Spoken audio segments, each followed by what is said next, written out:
যে জলদি এই মুরগির পাগুলো ফেলে দিই। আমি বুঝি না বল্টু বারবার এসব কেন নিয়ে আসে বাসায়। আরে বন্ধুরা, আজকে তোমাদের জন্য আমি অনেক সুন্দর সুন্দর মুরগির পা নিয়ে এসেছি, যেটাতে আজকে অনেক সুন্দর একটা রেসিপি হবে। এই তো এখানে রাখা আছে। আরে আমার মুরগির পাগুলো কই? আরে বল্টু, তুমি বারবার এসব জঙ্গল বাসায় কেন নিয়ে আসো?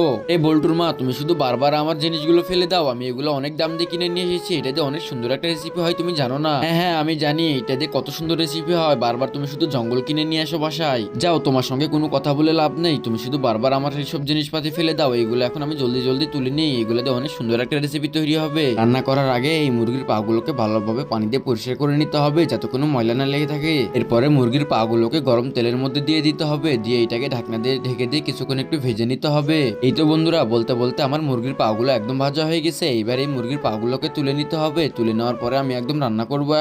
এখন রান্না করার জন্য কড়াইয়ের মধ্যে পরিমাণ মতো সব মশলাগুলো দিয়ে দিতে হবে, দিয়ে একটু বেশি করে লঙ্কা দিয়ে দিতে হবে, দিয়ে এটাকে কিছুক্ষণ নাড়াচাড়া করে নিয়ে একটু বেশি করে পানি দিয়ে দিতে হবে। তার আগে বন্ধুরা, তোমরা যদি তোমার মাকে ভালোবাসো তাহলে ভিডিওটিতে লাইক করে দাও এবং চ্যানেলটিকে সাবস্ক্রাইব করে কমেন্টে বলে যাও তোমরা কোন ক্লাসে পড়ো। পানি দেওয়া হয়ে গেলে আমার ভাজা মুরগির পাগুলো এই কড়ার মধ্যে একদম ঢেলে দিতে হবে। এরপরে একটু সস দিয়ে দিতে হবে, তার সঙ্গে এক বোতল চিলি সস দিয়ে দিব, তারপরে একটু লবণ ধনে সব রকম মশলা দিয়ে দিব। এরপরে এক বোতল ভিনেগার দিয়ে এটাকে রান্না করার জন্য কিছুক্ষণ একটু ঢাকনাতে ঢেকে দিলেই হয়ে যাবে আমার রান্না। এই তো বন্ধুরা, তোমাদের সঙ্গে কথা বলতে বলতে আমার মুরগির পাগুলো একদম রান্না হয়ে গেছে। এবার এই সবগুলোকে নামিয়ে নেওয়া যাক। নেওয়ার পরে আমি এগুলোকে টিঙ্কুর মায়ের কাছে নিয়ে যাব, দেখি ও খায় কি না খায়। ও তো শুধু বারবার আমার জিনিসগুলো ফেলে দেয়। আরে টিঙ্কুর বাবা, তোমাকে আমি বারণ করার পরও তুমি এইসব রান্না করেছো। জানি না এগুলো খেতে কেমন হবে, আমার তো দেখেই কেমন লাগতেছে। তারপরেও একটা খেয়ে দেখি, যেহেতু এটা তুমি রান্না করেছো, দেখি তো কেমন হয়েছে।